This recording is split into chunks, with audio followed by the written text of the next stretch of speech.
Maailman ensimmäinen avaruuslentäjä Juri Gagarin on saapunut Suomeen ja nyt lähestymme kovalla kiireellä Helsinkiä. Vainikkalassa, Kouvolassa, Lahdessa on ollut tavattoman paljon suomalaisia lausumassa maailman ensimmäisen avaruuslentäjän tervetulleeksi Suomeen, ja niin teemme mekin. Tervetuloa Suomeen, dobro požalovat Finlandiu. Niin, nyt me olemme matkalla junassa. Onko tässä junassa mahdollisesti helpompi matkustaa kuin raketissa, millä kiersitte maapallon? Как вы считаете, легче ли ехать в поезде или летать в ракете? Ну, тут есть, конечно, свои особенности специфические. Ехать в поезде и лететь в ракете. Ехать в поезде немножко легче в том отношении, что здесь не действуют такие перегрузки большие, как они действуют при полете в ракете. Но, с другой стороны, здесь более продолжительное время езды в поезде. И, кроме того, в поезде больше трясет, чем на ракете. Ракета идет гораздо плавнее, гораздо спокойнее, чем поезд. И этой качки и тряски не наблюдается. Majuri Gagarin kertoo, että tässä on omat erikoisuudet. Kun lentää tuolla korkealla avaruudessa, niin siellä on omat painovaikutteet, jotka vaikuttavat lennon aikana ja tekevät sen hiukan raskaammaksi. Tässä junassa taas, kun matkustaa, tällaiset tekijät eivät ole vaikuttamassa, mutta kun menemme junassa eteenpäin, niin tämä hytkyttää ja heiluttelee, jota ei tunne lainkaan raketissa, kun sillä lentää. Mutta myöskin on se poikkeus, että raketti kulkee huomattavasti nopeammin kuin juna. Kun te istuitte hytissänne tuolla raketissa, niin ja raketin moottorit alkoivat toimia, niin mitä te silloin oikein ajattelitte?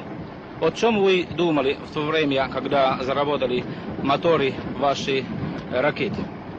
Когда были включены двигатели ракеты, то начался активный участок выведения на орбиту корабля-спутника.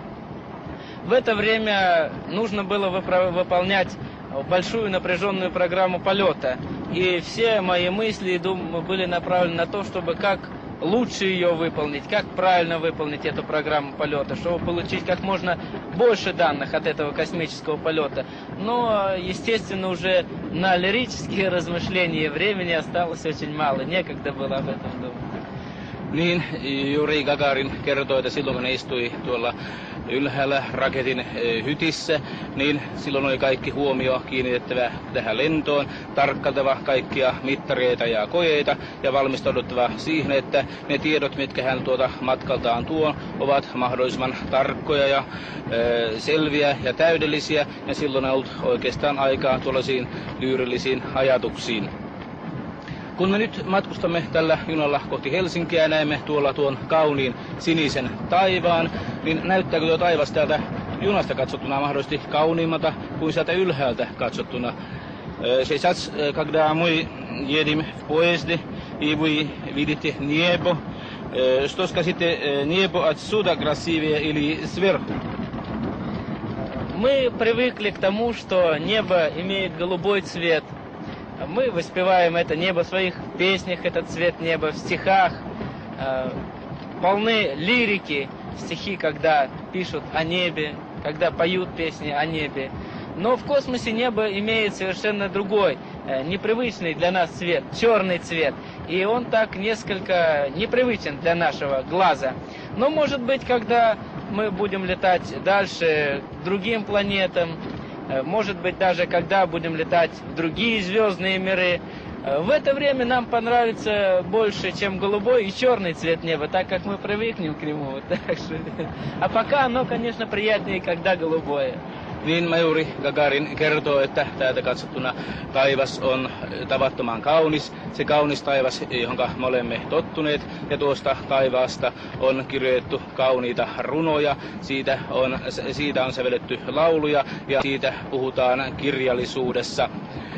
Kun katsoo taivasta korkealla avaruudessa, se on aivan toisen värinen, sellainen, johon me emme ole tottuneet. Se on tumman musta, mutta voi olla, että joskus tulevaisuudessa, kun me lennämme pitemmälle, tuo taivas voi olla siellä kauniimpikin. Kun te lensitte tuolla korkealla avaruudessa, niin näettekö mahdollisesti meidän 1000 järviämme.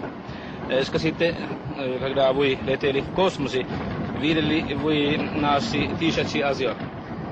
К сожалению, мой путь, орбита космического корабля проходила не над Финляндией, и, к сожалению, я не мог видеть тысячи озер, которыми богата ваша страна.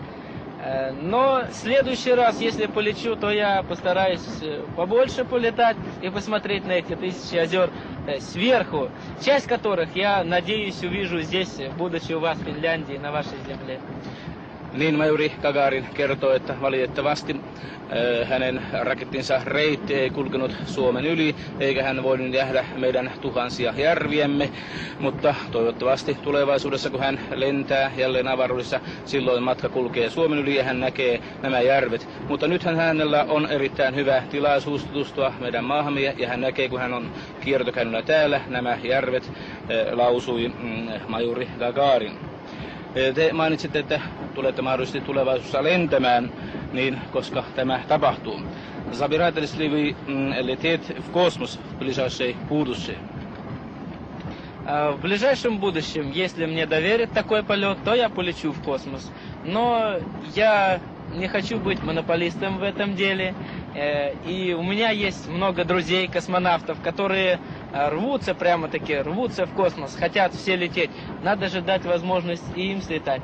А когда подойдет моя очередь, когда доверят мне полет, то я полечу, будь то полет вокруг земного шара, или к Луне, к Марсу, к Венере, а может быть даже и в другую звездную систему. К полету я постоянно готов, и в любое время, как только мне доверят, я полечу снова.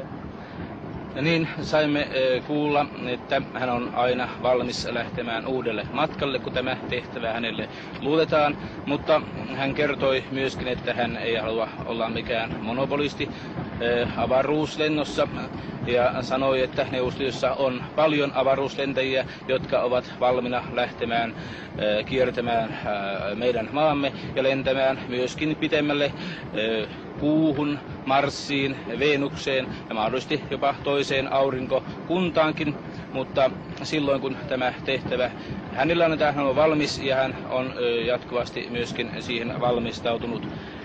No teidän vaimonne ja molemmat tyttärenne he jäivät sinne Moskovaan ja kuinka he voivat siellä? Как ваша жена и дочери там живут в Москве? Жена и дочери мои в Москве живут хорошо, здоровы, чувствуют себя прекрасно. Дочери растут, жена работает, так что семья вполне такая хорошая, здоровая, все работаем. Majuri Gagarin kertoo, että hänen perheensä voi erittäin hyvin Moskovassa. Lapset kovasti kasvavat, vaimo käy työssä ja kaikki asiat menevät oikein mukavasti. Скажите, пожалуйста, как зовут ваши дочери? Старшую дочь зовут Леной. Сколько ему лет? Ей 2 года и 3 месяца, а младшую дочь зовут Галиной. Ей вот скоро исполнится 4 месяца. Niin vanhemman tyttären nimi on Leena ja hän on 2 vuoden ja 3 kuukauden ikäinen ja nuorin on Gaalia ja hän täyttää kohta 4 vuotta. Пользуясь случаем, 4 kuukautta. Пользуясь случаем, прошу передать искренний сердечный привет телезрителям Финляндии. И большое спасибо за те теплые встречи и теплые слова, теплые улыбки, горячие сердца, с которыми они встречают представителей Советского Союза. Juuri Gagarin lausui, että hän käyttää tätä tilaisuutta hyväkseen, lausuakseen suuret kiitokset Suomen television katselijoille siitä lämpimästä vastaanotosta, niistä lämpimistä hymyistä ja siitä lämpimästä sydämestä, jolla suomalaiset suhtautuvat Neuvostoliittoon.